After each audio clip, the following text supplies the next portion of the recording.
Just after New Year's Day 2022, a tropical winter weather system developed near Hawaii that brought snow to the three highest summits. As the storm cleared, I hopped on a Hawaiian Airlines plane and flew to the Big Island to climb Mauna Kea's Humu'ula trail from the visitor center to the summit.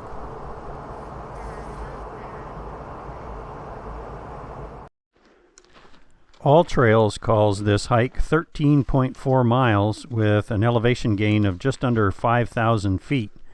The trailhead is at 9,200 feet and the summit is at 13,690 feet. So that means in the 6.5 miles to the top, you dip down and back up only about 500 feet of elevation. It's a pretty steady climb. It's 8 o'clock. 10,450 feet. Haven't stopped to rest yet. Still in the steep part, haven't gotten to the flat part yet. And that snow-capped Mauna Loa out there in the background. It's beautiful, not a breath of wind. 11,200 feet. I think the steepest part is behind me now.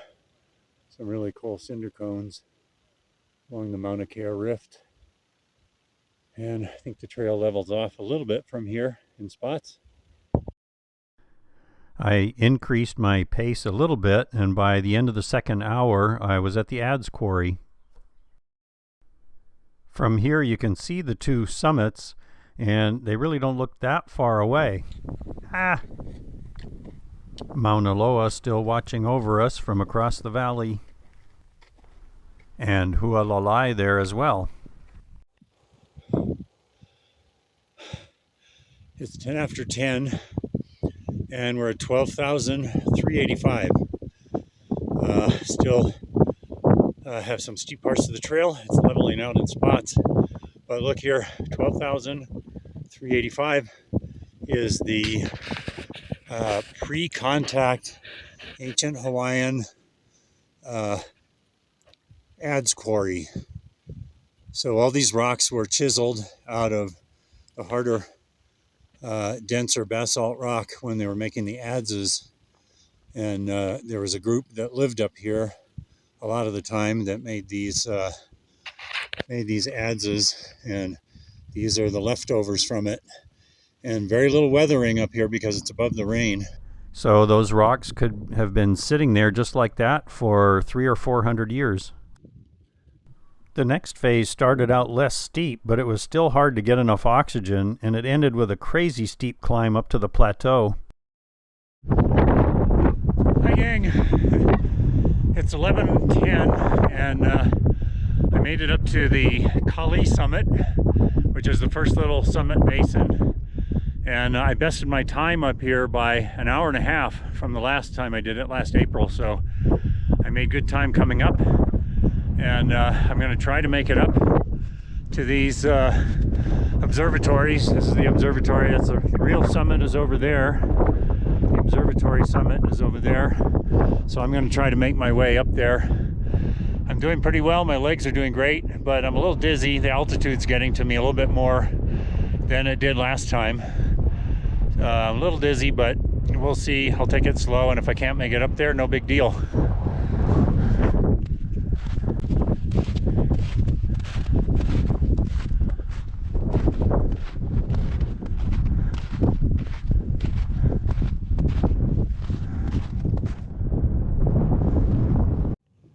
Making my way to the observatory summit, and this is the basin that I just came up through.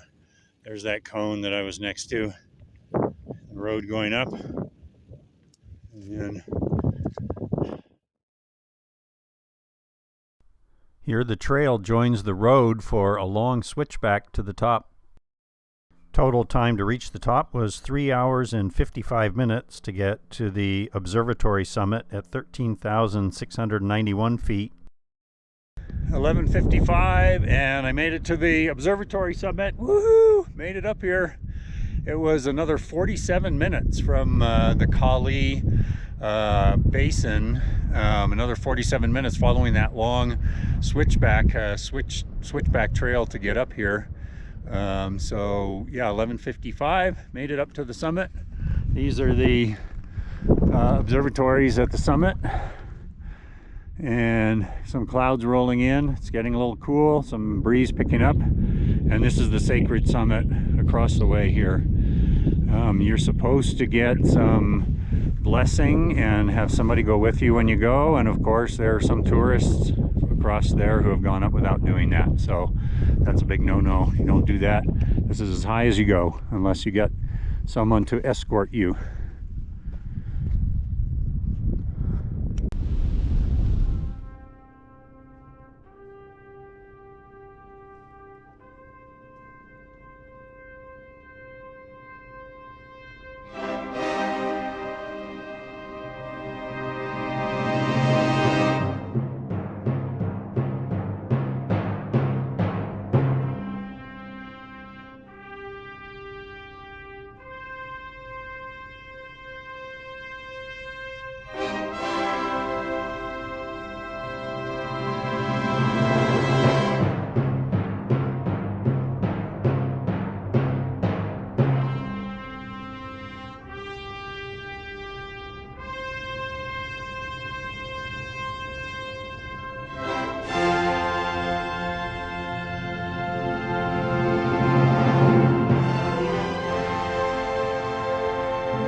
After 35 minutes at the summit, back down the same way.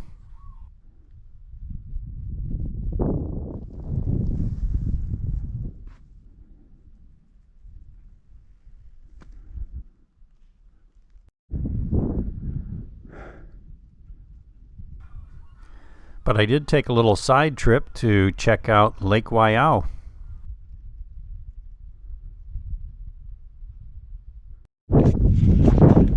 The way going down is kind of the same as the way going up, only a little bit cloudier.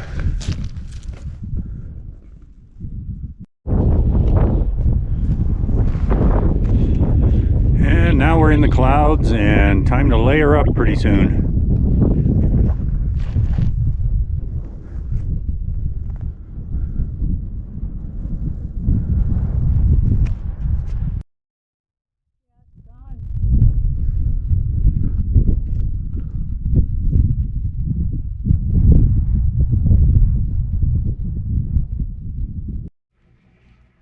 It was very nice to be back in Kona for sunset, and the next day a little fishy time.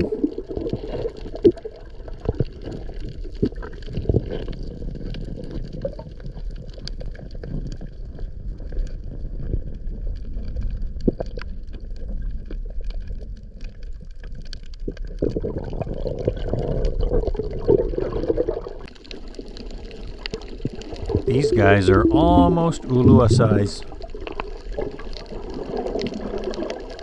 Thank you for watching.